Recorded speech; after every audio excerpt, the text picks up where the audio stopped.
کبھی ایسا سوچا ہے کہ کامیابی کی جو سب سے بڑی نشانی ہو وہی ناکامی کی وجہ بن جائے؟ یہ تو بہت گہری بات ہے۔ آج ہمارے پاس برفانی دور کی ایک ایسی ہی کہانی ہے، ایک ایسے جانور کی جو اپنی ہی شان و شوکت کا شکار ہو گیا۔ آپ آئرش ایلک کی بات کر رہی ہیں؟ میگالوسیرس۔ بالکل۔ آج ہم آئرش ایلک کی عظمت اور بوجھ نامی ماخوذ کو گہرائی سے دیکھیں گے اور سمجھیں گے کہ اس کی سب سے شاندار خصوصیت ہی اس کے خاتمے کا سبب کیسے بنی۔ اور یہ واقعی ایک ناقابل یقین جانور تھا، تاریخ کے سب سے بڑے ہرنوں میں سے ایک۔ اچھا، تو آئیے اس کو کھول کر دیکھتے ہیں۔ اس کی سب سے حیران کن چیز کیا تھی؟ میرے خیال سے اس کے سینگ۔ جی، اس کے سینگ۔ ذرا سوچیں، 12 فٹ تک چوڑے سینگ۔ 12 فٹ؟ جی، 12 فٹ۔ یہ ایک چھوٹی گاڑی کی چوڑائی کے برابر ہے۔ یہ تو بہت زیادہ ہے۔ تو کیا یہ لڑائی وغیرہ کے لیے ہوتے تھے؟ میرا مطلب ہے اتنے بڑے ہتھیار۔ یہی تو سب سے دلچسپ بات ہے۔ اچھا؟ کہ یہ سینگ لڑائی کے لیے تھے ہی نہیں، تقریباً بیکار۔ ان کا اصل مقصد صرف دکھاوا تھا۔ دکھاوا؟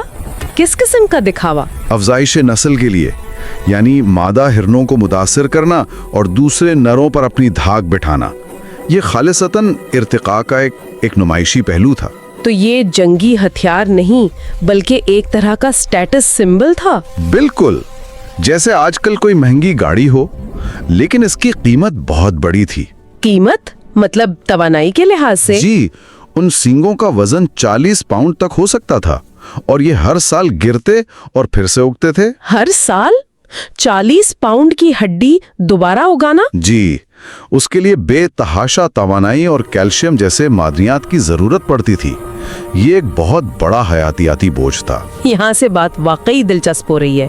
تو یہ عظمت ایک بوجھ کیسے بن گئی؟ دیکھیں، عملی مشکلات بہت تھیں۔ ذرا تصور کریں کہ آپ اپنے سر پر اتنا بڑا اور بھاری ڈھانچہ لے کر گھنے جنگل سے گزرنے کی کوشش کر رہے ہیں۔ ہاں، ناممکن لگتا ہے۔ بالکل۔ اس کے لیے حرکت کرنا مشکل تھا، شکاریوں سے بچ کر بھاگنا مشکل تھا، یہاں تک کہ اپنا توازن برقرار رکھنا بھی ایک چیلنج تھا۔ تو یہ عظمت ایک قید بن گئی تھی؟ ایک طرح سے ہاں، اور پھر ماحول نے بھی اس کا ساتھ نہیں دیا۔ صحیح۔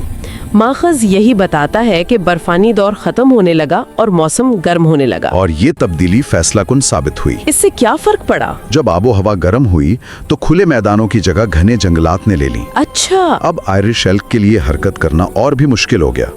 اس کا سٹیٹس سمبل اب ایک مہلک رکاوٹ بن چکا تھا۔ تو جو چیز اسے افزائش نسل میں کامیابی دلا رہی تھی، وہی چیز اسے بقا کی دوڑ میں پیچھے دھکیل رہی تھی۔ گویا ایک طرف اس کے اپنے جسم کا بوجھ اور دوسری طرف یہ بدلتی ہوئی دنیا۔ بالکل۔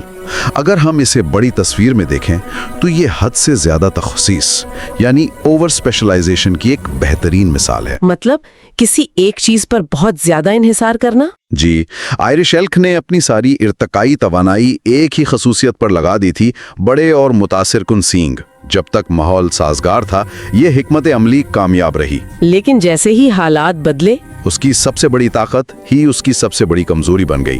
وہ اس تبدیلی کو برداشت ہی نہ کر سکا۔ تو اس سب کا کیا مطلب ہے؟ آخر میں ایک شاندار مخلوق ختم ہو گئی اور ہمارے لیے صرف اس کے رکازی سینگ رہ گئے، جو اس کی عظمت اور اس کی جان لیوا خامی دونوں کی گواہی دیتے ہیں۔